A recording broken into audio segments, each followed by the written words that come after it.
근데 우리가 이제 전도와 선교에 관한 말씀을 들을 때 어떻습니까? 어떤 마음이 듭니까?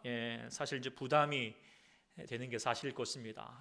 저도 이제 고민이 되었습니다. 설 명절 보내고 또 명절 휴일증도 있고 또 코로나 상황이 지금 뭐 2만 명, 3만 명이 넘어간다 그러는 상황이 있는데 지금 이런 말씀을 전해야 될까? 위로의 말씀, 다시 힘을 주는 말씀이 되어야 될 터인데 부담되는 말씀이 적절할까라는 생각을 가지기도 했습니다. 그런데 말씀을 묵상하면서 그것이 그저 우리에게 힘들고자 하시는 말씀이 아니라 다시 우리 가운데 힘을 주시는 말씀이다라는 것을 깨닫게 됩니다. 왜냐하면 우리가 다시 한번 전도와 선교라고 하는 것이 우리 성도로서의 정체성이고요. 또 그것이 사명 이전에 주님께서 행할 수 있는 것도 복이고요. 또 그만큼 주님께서 우리를 믿으시고 사랑하신다라고 하는 증거가 될 것입니다. 오늘 또 이 말씀 우리 가운데 들을 수 있기를 소망합니다. 오늘 본문 말씀 1절에 보면은 주님께서 이제 70인들을 세우셔서 세우시고 그리고 이제 각 동네에 이제 지역으로 둘씩 앞서 보내셨다라고 되어 있는데 여기 동사가 중요한 동사가 있죠. 근데 이 동사가 눈여겨봐야 될 것은 우리 주님께서 이 땅에 오셔서 이 땅의 사람들에게 행하시는 일 세 가지인데 이 두 가지와 더불어서 세 가지가 뭐냐면 바로 부르시고 세우시고 보내신다는 겁니다. 이것이 가장 중요한 일이었음을 계속 복음서는 강조하고 있고요. 이것을 우리가 이제 우리 교회에서는 우리의 입장에서는 그럼 어떻게 말할 수 있느냐? 그것은 바로 살아나고 살아내고 살려내라라고 하는 말씀으로 우리가 듣게 됩니다. 그래서 이 세 가지 단어가 주님께 우리 모두에게 참 중요한 단어인데요. 그런데 우리가 이제 이 세 가지 단어 중에 우리의 마음이 기울이는 곳은 어느 쪽이 있습니까? 보통 부르시고 세우는 일에 우리의 정말 이 어려운 힘든 세상 속에서 하나님 우리를 은혜로 부르시고 또 이제 세워주시는 것에 마음을 초점을 맞추고 있지만 근데 우리 주님의 초점은 어느 쪽일까요? 물론 앞에 두 단어도 참 중요하지만 마지막 세 번째에 보내시는 단어 살려내라고 하는 말씀에 기울여져 있습니다. 그것이 복음서에 보면 잘 나타나 있습니다. 그래서 제자들을 부르시고 세우시지만 나중에 어떻게 하십니까? 보내는 일에 힘을 주어서 말씀하시는 내용이 이렇게 복음서에 나타나 있습니다. 그런데 우리는 어떻습니까? 보내시려는 주님의 말씀에 잘 응답하지 않으려고 하죠. 우리가 이제 자녀들을 키우면서 속상할 때가 어느 때입니까? 물론 어릴 때 키우면서 막 똥 싸고 막 말 안 듣고 그러면 속상하기도 하지만 그보다도 더 속상하고 힘들 때는 다 기껏 키워놨는데 재구실 못할 때, 뭐 대학도 보내놨는데 졸업하고 나서 아무것도 안 하고 집에서 게임만 하고 있으면 어때요? 열불 나죠. 또 본인도 힘들 거예요. 왜 그렇습니까? 자기 존재의 가치가 인정되지 못하는 것 같은 그것이 비참한 마음이 들거든요. 하나님 나라도 마찬가지라는 거예요. 하나님의 나라의 삶도 우리 존재 가치가 어디에 있는가? 세상에서 부귀영화 잘 먹고 잘 사는 게 중요한 것이 아니라 하나님의 부르심 앞에 그리고 주님의 그 쓰임 앞에 내가 쓰여가고 있느냐라고 하는 것이 우리의 삶의 존재가 새겨지는 것임을 우리가 기억해야 할 것입니다. 그런데 우리 하나님 마음 지금 우리 아버지의 마음 열불납니다. 왜 그렇습니까? 기껏 주님이 부르시고 죄 많은 영혼을 부르시고 이렇게 세워놨는데 뭐요? 보내시려고 하시는데 안 가려고 하는 거예요. 그러면 이제 열불 나실 수밖에 없다는 거 우리가 기억해야 할 것입니다. 물론 우리가 작년 한 해 이제 같이 선교 보고 했던 것처럼 우리 마음을 모아서 물질을 통해서 우리 귀한 곳에 사용이 되었고 또 선교사님들을 위해서 기도하신 줄 알고요. 또 여러분들 각각의 나름의 자리에서 전도하기에 힘쓰는 줄 알겠지만 그래도 불구하고 우리 교회가 정말 하나님 앞에 참 죄송한 게 뭐냐면 전도의 열매가 너무 없다는 것입니다. 스스로 오신 분들은 있지만 우리가 전도에서 오신 분들은 거의 없다는 것이 사실이지 않습니까? 우리가 좀 심각하게 좀 고민해 봐야 되고요. 우리가 좀 주님 앞에 부끄러운 것이며 회개해야 될 제목임을 우리가 깨달았으면 좋겠습니다. 그때 이제 다시 오늘 전도와 우리 이제 선교에 같이 마음을 모으자라고 하는 것은 단지 회개하는 마음 갖는 것보다도 정말 이것을 즐거이 감당하였으면 좋겠다는 마음을 갖게 됩니다. 왜냐하면 이제 우리가 주의 사랑에 매여서 주의 은혜에 감격하여서 우리가 주님의 일을 감당하는 것이 우리의 당연한 본분이고, 무엇보다도 전도와 선교 구령의 삶은 세상 어떤 것보다도 귀한 사역임을 우리가 깨닫기를 소망합니다. 오늘 본문 말씀이 그걸 잘 말씀해 주고 있거든요. 오늘 이제 본문에도 예수님께서 70인들의 제자들을 이제 각 마을과 장소에 둘씩 짝지어서 복음을 전하라고 보냈다. 뭐 이렇게 노방전대고는 한마디로 말하면, 근데 이것이 이제 9장에서도 다시 주장에도 동일한 내용이 있어요. 12제자들에게도 이제 행하셨다가 다시 70인들에게 하셨던 거예요. 그러니까 특별한 사람, 뭐 12명의 제자들만 감당하는 것이 아니라 모든 제자라면 이 전하는 일에, 그리고 주님은 그렇게 보내신다라고 하는 것을 보여주고 있는 것이죠. 우리에게도 마찬가지일 것입니다. 그런데 보내시면서 그냥 보낸 것이 아니라 오늘 여러 말씀들을, 또 그 전에 모든 복음서에도 마찬가지인데 여러 말씀을 하시고 계시는 거예요. 그러면서 그 전도하는 자들에게 그 예수님의 마음이 있는 거예요. 그리고 그들에게 향하시는 그 간곡하고도 예정 어린 마음들이 이렇게 오늘 본문을 통하여서 이야기하게 되는데, 이 본문을 묵상하면서 우리 주님께서도 얼마나 우리 전도하는 마음을 원하시는지, 그리고 또 우리가 왜 전도해야 되는 것인가, 선교해야 되는 것인가를 다시 깨닫게 됩니다. 그 가치를, 그 귀중함을 깨닫게 되는데요. 그래서 우리 찬송가에도 508장에 보면은 주님에게 부탁하신 일 어떻게 한다고 그래요? 천사도 흠모한다는 거예요. 천사도 보면서 야, 나도 전도하는 삶을 살았으면 좋겠다, 뭐 이렇게 얘기할 만큼, 그만큼 귀중한 일이라는 것입니다. 우리가 이것을 깨달을 수 있는 우리가 될 수 있기를 소망합니다. 그래서 정말 우리 그동안에 부족했던 모습들을 다시 주님께 회개하는 마음을 가지고 더 우리가 이 귀한 사역에 더 마음과 힘을 모으겠습니다 라고 우리 닥장한 우리 모두가 될 수 있기를 소망합니다. 아멘. 아멘을 하셨으니까 제가 이제 숙제를 드립니다. 뭐냐면 다음 주까지 본인이 전도하고자 하는 분들의 명함, 이름을 목장 모임 리더에게든지 구역장에게 알려주십시오. 갑자기 이제 얼굴색이 아멘은 했는데 갑자기 숙제를 정하시니까 그러겠지만, 이게 왜 그러냐, 이거는 그냥 듣고 끝낼 말씀이 아니잖아요. 중요한 건 뭐예요? 해야 합니다. 해야 하는 것이 중요하고요. 또 뿐만 아니라 여러분들이 이 명단을 가지고 혼자 하기 힘드니까 같이 우리가 기도로서 돕고요, 또 교회가 같이 여러분들에게 도울 수 있는 방안을 같이 고심할 수 있도록 같이 도울 것이니까요. 여러분들 더 내가 이런 분, 우리 가족 중에도, 또 우리 같이 이웃 중에도 이분을 좀 내가 전도했으면 좋겠다, 하나님 마음 감동되는 대로 기도하시면서 이렇게 작정해 보는 시간 가졌으면 좋겠어요. 일부 예배도 우리 아이들 모였을 때 끝나고 나서 아이들 친구 이렇게 있는데 이 친구 내가 전도했으면 좋겠다고 이렇게 이름 알려주고 그랬는데, 어쨌든 여러분들도 그런 시간 꼭 가지셔서 우리 같이 전도하는 일 힘쓰는 모두가 될 수 있기를 소망합니다. 왜 전도해야 되는가? 오늘 말씀을 통하여서, 그리고 우리를 전도하게 할 때 주님의 마음이 무엇인가? 오늘 본문을 통하여서 다시 깨닫는 시간 되었으면 좋겠습니다. 그래서 우리를 보내시는, 우리를 전도하는 곳으로 보내시는 예수님의 마음이 무엇인가 깨닫게 되는데요. 첫 번째로는 주님의 사랑의 목마름에 동참하기를 원하시는 마음이라는 것입니다. 예수님께서 왜 70인들을 보내셨는가, 그 이유를 알 필요가 있는데요. 예수님께서 앞서 이제 9장 51절에 보면은 주님의 때가 되었어요. 예루살렘을 향하여서 십자가의 시간, 그 고난의 시간, 죽음의 시간 앞두고 있으면서 이제 굳게 결심하고 이제 그곳을 향하여 가기로 하셨습니다. 그런데 막상 예루살렘에 가고자 하셨지만 아직 갈릴리에 많은 영혼들이 남겨져 있는 거예요. 다 만나지 못했어요. 그래서 본문 1절에 보니까 뭐 하십니까? 네, 친히 가시고자 하였지만 육신의 몸을 입으신 예수님은 장소와 시간의 제약을 받을 수밖에 없기 때문에 본인이 갈 수 없는 곳에 먼저 그 영혼들을 향하여서 제자들을 먼저 앞서 보냈다, 대신 보냈다라고 하는 것을 볼 수 있게 됩니다. 그러니까 이것도 우리가 생각해 봐야 됩니다. 내가 전도하고자 하는 그 영혼은 물론 우리에게 내가 마음도 있겠지만 그보다도 뭐예요? 주님의 마음이 있다는 것입니다. 주님이 대신 가고자 하는 마음, 그들을 만나고 싶어 하시는 마음이 있어서 우리에게 마음을 주신 줄 믿습니다.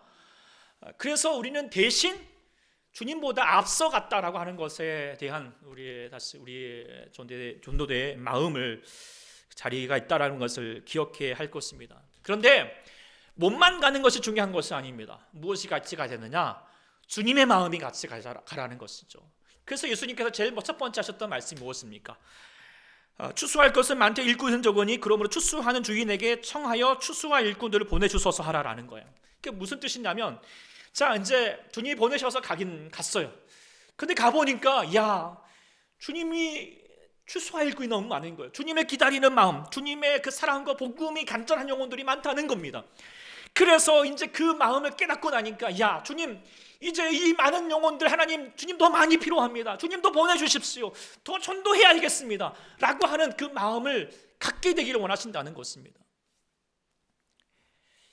이게 이제 전도하고 선교하는 현장에서 우리가 많이 겪게 되는 거거든요. 저도 제자 양육을 하게 되고, 또 우리가 선교 현장에 가게 되면, 제가 이제 자원해서 가고 전화하기도 했지만, 깨닫게 되는 게 뭐냐면, 내가 간 게 아니구나, 주님이 보내셨구나라는 것을 깨닫게 돼요. 그리고 저들이 내가 필요한 것이 누가 필요하다는 거, 주님이 필요하구나. 그리고 주님이 정말 저들을 향하는 마음이 있었구나라는 것을 깨닫게 되면서 더 전도해구나, 더 우리가 주의 복음을 전해야겠구나라는 것을 깨닫게 되면서 기도하게 되죠. 더 어떻게 돼요? 주님도 우리가 전도해야겠습니다. 더 필요한 전도하는 영혼들이 필요합니다. 라고 그래서 그곳에서 어떻게 해요? 그 하나님 마음, 아버지의 마음을 깨닫게 되는 것이죠. 주님의 목마름을 깨닫게 되는 거예요. 주님의 목마름이 어디 곳에 있을까요? 다른 곳에 있지 않아요. 잃어버린 영혼에게 있습니다. 그것을 보여주고 있는 것이 누가복음, 그리고 15장에 보면은 잃어버린 세 가지 비유를 통하여서 주님이 얼마나 잃어버린 영혼을 향하시는가 라고 하는 것을 우리가 볼 수 있게 하시잖아요. 뿐만 아니라 오늘 본문 이제 이 70인 사역을 끝나고 나서 21절에 보면은 예수님께서 뭐라고 얘기하냐면, 예수께서 성령으로 기뻐하시면서 기도하시거든요. 근데 사실 이렇게 기뻐하였다라고 하는, 주님이 기뻐하셨다라고 하는 용어가요, 이 복음서에는 여기밖에 없어요. 이 중요하게 생각해 봐잖아요. 주님이 뭘 기뻐할까요? 다른 것보다도 무엇입니까? 한 영혼이 주님께 돌아오는 것을 기뻐하신다는 겁니다. 우리가 전도해야 될 이유는 여기 있습니다. 전도해야 될 가장 중요한 이유가 뭐냐? 그것은 사랑입니다. 첫 번째는 누구를 사랑하는 마음으로? 주님을 사랑하는 마음으로 감당해 가야 된다는 것이죠. 사랑하면 나의 기쁨을 구하는 것보다 누구의 기쁨을 구합니까? 사랑하는 분의 기쁨을 구하는 거잖아요. 주님이 무엇을 가장 기뻐하는가? 다른 것이 아니라 한 영혼이 죽게 돌아올 때 그때 주님은 너무 기뻐하시고 춤을 추시겠다고 하셨습니다. 그러니 주님이 기뻐하시는 일에 우리가 어찌 주저할 수 있겠습니까? 또한 우리가 무엇보다도 주님도 사랑하지만 또 내가 사랑하는 사람, 그 사랑하는 사람의 사랑하는 마음으로 우리가 전도해야 됩니다. 왜 전도해야 되는가? 그거 정말 전도하는 이유가 내가 전도해야 되니까, 하라고 하니까, 또 아니면 전도하면 복 주신다고 하니까, 또 우리 전도해야 되면 우리가 그래서 교회가 부흥될 수 있으니까, 그런 우리의 이유를 가지고 전도하는 것이 아니라는 겁니다. 전도는 사랑이어야 합니다. 아마 그 상대방도 아는 거예요. 그냥 나의 이유를 가지고 전도를 하고 그러면은 마치 이용당하는 거잖아요. 그럼 뭐죠? 기분 나쁘거든요. 주님도 그것을 원하지 않으시는 것입니다. 우리가 전도하는 것은 뭐냐면 주님의 마음으로 그 영혼을 사랑하라는 거예요. 한번 우리가 생각해 보십시오. 내가 정말 그 영혼을 사랑하는가? 무엇보다도 주님의 마음으로 사랑하는가? 주님만큼 그 영혼을 향하여서 간절한 목마름이 있는가? 이제 우리가 여러분들 작정하면서 기도할 제목들을 떠올리시면서, 그 이름들을 떠올리시면서 한번 생각해 보십시오. 주님이 어떤 마음으로 그 영혼을 바라보고 계실지, 얼마나 기다리실지, 얼마나 그 눈물이 있으시고 목마름이 있으시는지 깨달으셔서 주님의 마음을 가지시고 그 사랑을 가지시고 우리 전도하는 일에 힘쓰는 우리 모두가 될 수 있기를 간절히 소망합니다. 두 번째로는 주님이 우리를 전도하는 보내시는 마음이 무엇인가? 그것은 어렵고 힘들지만 가라는 것입니다. 우리가 전도의 말씀을 들을 때 아까 말씀드렸던 것처럼 가장 먼저 드는 것이 어떤 마음입니까? 힘들다, 어렵다, 안 된다, 이런 마음이잖아요. 특히 이게 현실이죠. 특히 이제 이 코로나 시국을 보내면서 정말 전도는 정말 어려워졌습니다. 또 예수 믿으라는 말이 정말 무식한 말로 들리는 시대가 되어버렸습니다. 설 명절을 맞아서 여러분들도 뭐 전도하고자 가족들에게 말하지만 그 말도 꺼내지 못하게 하는 것도 여러분들도 전도 우리 가족들의 마음일 것일 것입니다. 그런데 그러한 현실을 주님이 모르실까요? 아십니다. 정말 잘 아십니다. 그래서 오늘 본문에 뭐라고 말하고 있습니까? 내가 너희를 보내는 것이 어린 양을 이리 가운데 보낸 것 같다라고 말하고 있습니다. 이게 전도의 현장임을 알고 계십니다. 어렵다는 거 알고 계십니다. 들고 주님이 몸소 겪으신 바죠. 어린 양이 이리 가운데 들어가면 어떻게 됩니까? 물어 뜯기고요, 놀림당하고요, 상처받고요, 결국 죽음을 당할 수밖에 없잖아요. 주님이 이걸 아시는데요. 그렇다면 어떻게 해야 될까요? 이리 가운데 어린 양을 어떻게 해야 됩니까? 여러분 만일에 여러분의 사랑하는 자녀들을 뭐 이리가 득실득실 가고 있는 가운데 보내 어떻게 됩니까? 우리는 그냥 근처도 얼씬하지 말라고 그렇게 말할 수밖에 없지 않습니까? 우리 주님도 우리를 사랑하시는데 그런데 뭐라고 말씀하십니까? 갈지어다입니다. 분명히 너희를 보내는 것이 어린 양을 이리 가운데 보내는 것을 알고 있지만, 그런 현실을 알고 있지만 뭐해요? 갈지어다라 말하고 있습니다. 본문에 보면은 이것이 언어로 보면은 결연에 차이는 확고한 말씀입니다. 현실을 아시지만 결코 주저하지 않으십니다. 갈지어다라는 겁니다. 이 말씀은 오늘 우리에게도 말씀하실 줄 믿습니다. 전도 어렵습니다, 안 됩니다 라고 말하는 것을 우리 현실 아시지만 뭐해요? 그래도 갈지어다, 전할지어다 단호하게 말씀하신다는 것입니다.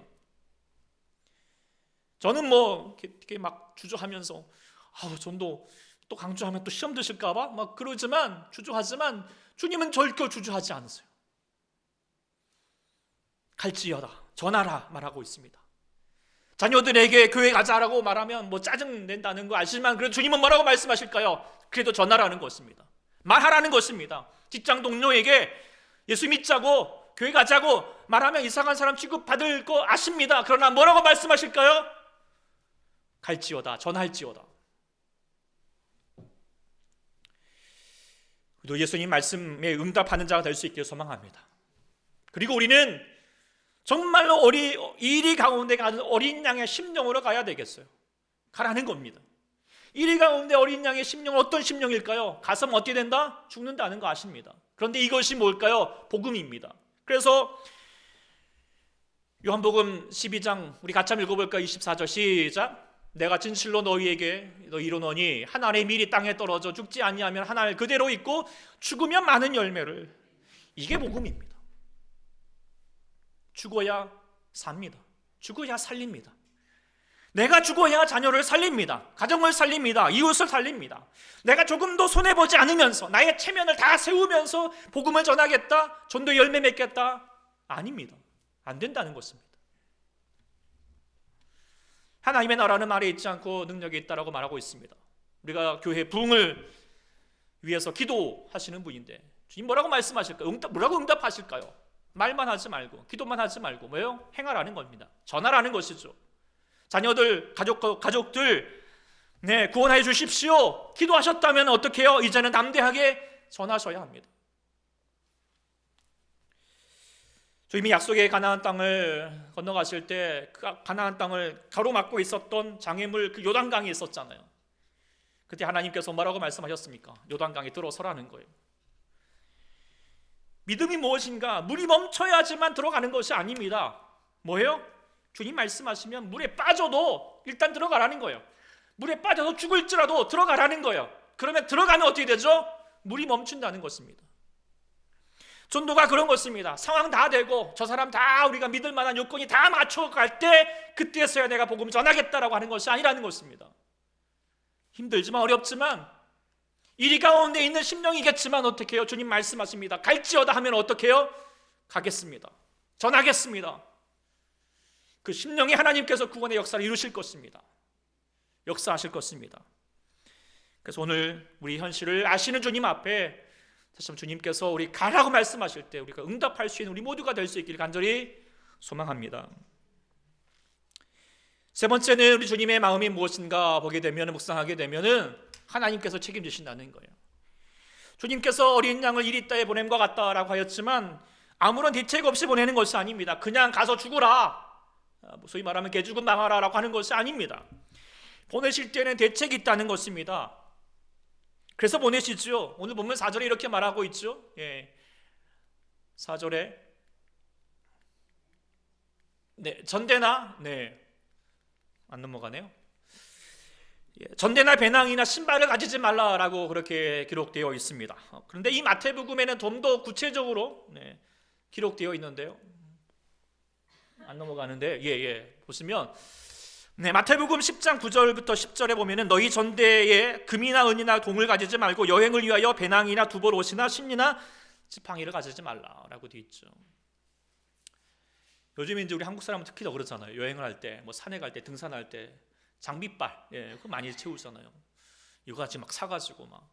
근데 왜 그렇게 돈을 들여서 장비빨을 막 그렇게 챙기는 걸까요? 그거 있어야지 좀 덜 고생하니까요. 없으면 생 고생합니다. 주님께서 왜 이렇게 뭐 그런 거 챙기지 말라고 하셨을까요? 생 고생해봐라 뭐 이런 것일까요? 그런 게 아닙니다. 그 모든 거 필요한 거 있지만 그거 주님이 너희에게 책임져 줄 테니까 너는 복음 전하는 데만 집중하라는 것입니다. 그래서 주님이 말씀하십니다. 너희 무엇을 먹을까 마실까 그거 입을까 염려하지 말라. 그거 이방인들이 구하는 거야. 주님의 나라를 위해서 사는 사람들이 이거 아니다 라고 말하는 거예요. 그러면서 우리에게 뭐라고 말했죠? 먼저 그의 나라와 그의 일을 구하라. 그러면 이 모든 거 너희에게 더한다, 책임져 준다, 채워주신다 라고 말씀하고 있습니다. 이 말씀이 하나님의 약속이고 또 하나님이 이루시는 약속의 말씀인 줄 믿습니다. 그리고 얼마나 긴 능력으로 우리 가운데 많이 경험됩니까? 저도 많이 참 목격합니다. 선교지 가서도 선교사님들에게 그 간정들 하나같이 다 그 얘기예요. 구하지 않아요. 그저 기도해요. 하나님만 바라봐요. 그런데 하나님이 적절하게 허락하시더라는 거예요. 저도 예전에 이제 청년 사역 할 때 뭐 물질 뭐 염려하는 애들 그 친구들 보면은 걱정하지 말라. 그거 다 내려놓고 하나님 기도해봐라. 처음에는 반신반의해요. 정말일까? 그런데요, 정말 하나같이 깨닫는 거예요. 끝나고 나서 정말 하나님이 채워주셨다고. 저도 많이 체험하는 바거든요. 오늘 보면 7절에 보면은 이런 말씀하셨어요. 주님이 일꾼이 그 삭슬 받는 것이 마땅하다. 세상에 악덕 기업들이 있잖아요. 일 한참 시켜놓고 월급 주지도 않은 악덕 기업들이 있는데 우리 주님이 악덕 기업일까요? 기업군일까요? 그렇지 않잖아요. 우리 주님은 사랑의 하나님이세요. 풍성하신 분이세요.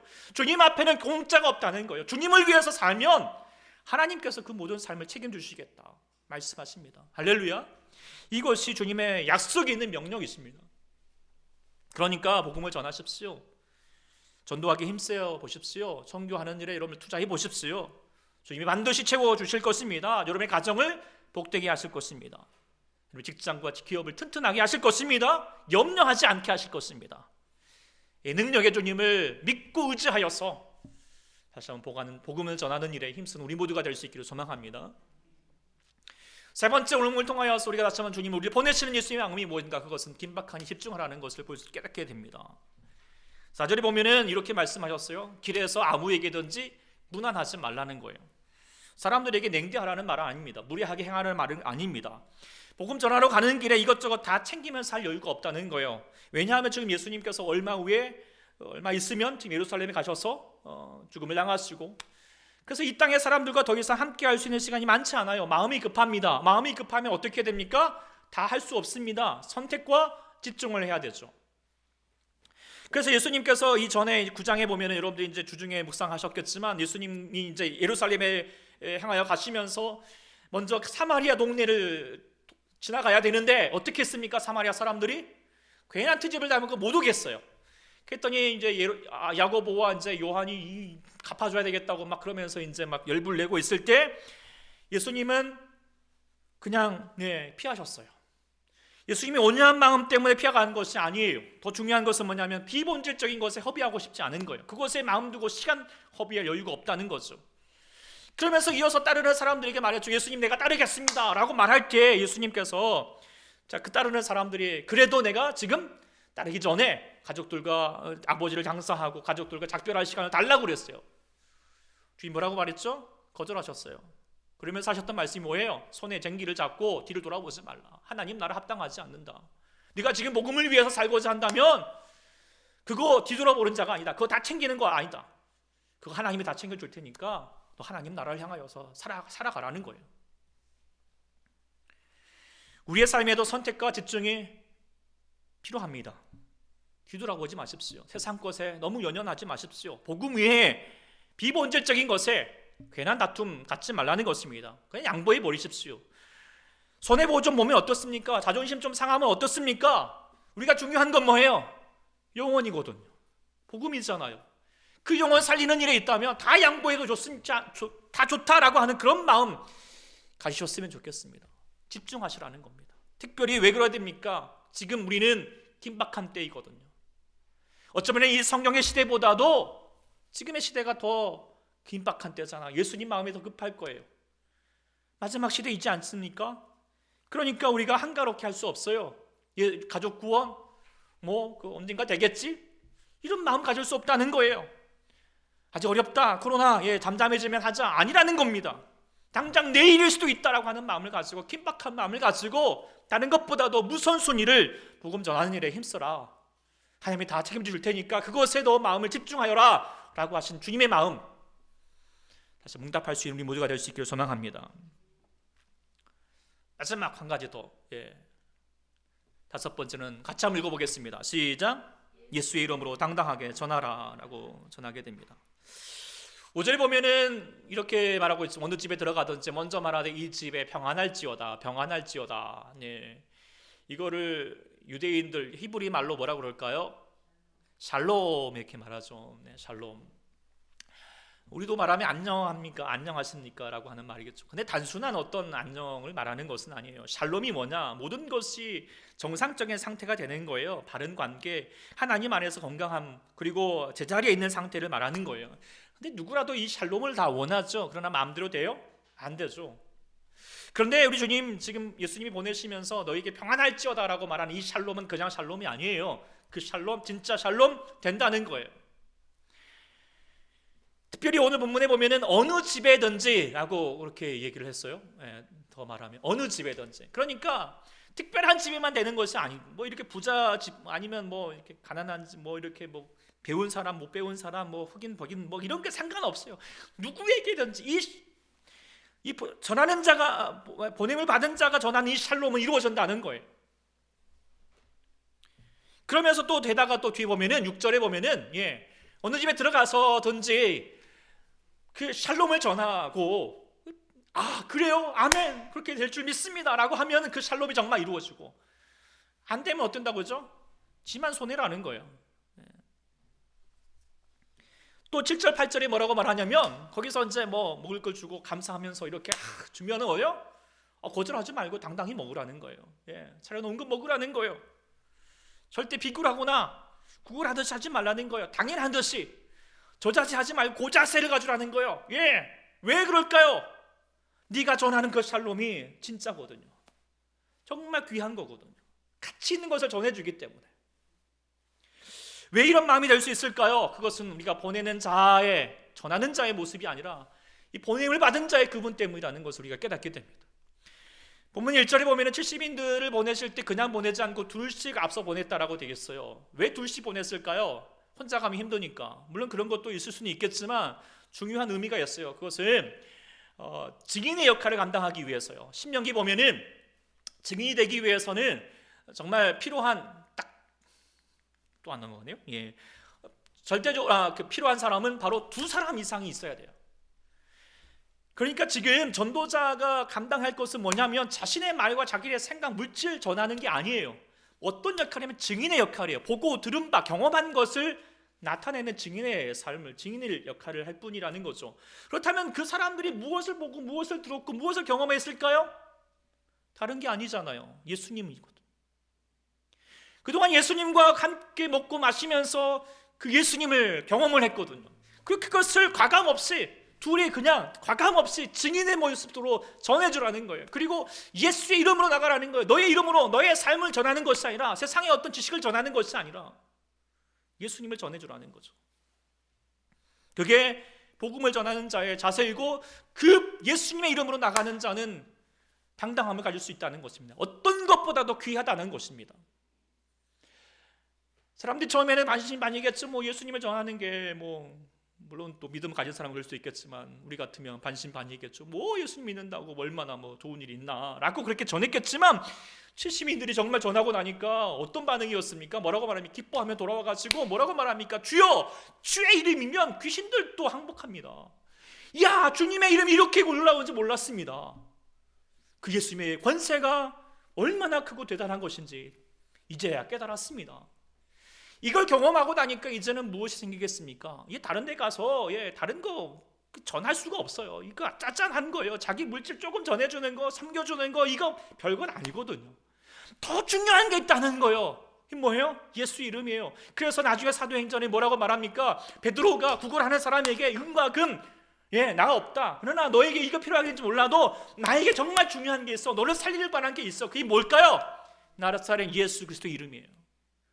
그 이름으로 일어나 걸으라는 거죠. 나중에 또 4장에 보면은 막 자신을 협박하고 예수님을 조롱하고 뭐 그런 사람들, 또 뭐 수많은 사람들, 그 권력자들 그 앞에서도 당당하게 전했어요. 뭐라고 말했습니까? 오늘 요절 말씀이니까 우리도 당당한 마음으로 같이 한번 읽어보겠습니다. 시작. 다른 이로서는 구원을 받을 수 없나니 천하 사람 중에 구원을 받을 만한 다른 이름을 우리에게 주신 일이 없음이니라. 세상에 네가 당신의 삶을 구원하고 싶냐? 진짜 샬롬을 얻고 싶냐? 안 된다는 거라는 겁니다. 그러나 오직 우리를 샬롬할 수 있게 하고 우리를 구원받을 수 있게 하는 것은 오직 예수 그리스도밖에 없다. 그리고 그 예수 그리스도 이름을 우리에게 주신 줄 믿습니다.